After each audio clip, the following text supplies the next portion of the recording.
সময়ের কিন্তু অপেক্ষার অবসান হয়েছে।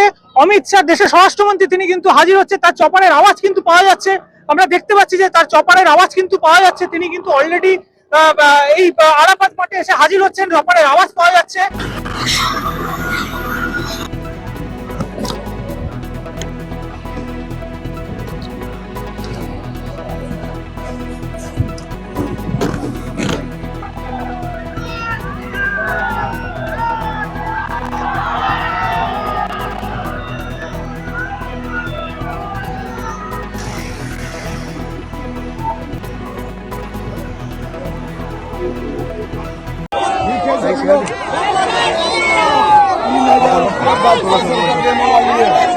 फॉर्म भरा है नहीं भरा?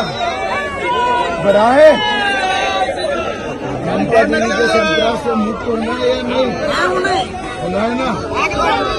तो कमल के निशान पर बटन दबाना है, पक्का? बोलो जय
ক্যামেরায় আস্থার সঙ্গে দেবাঞ্জন ব্যানার্জি, হিন্দুস্তান নিউজ পয়েন্ট।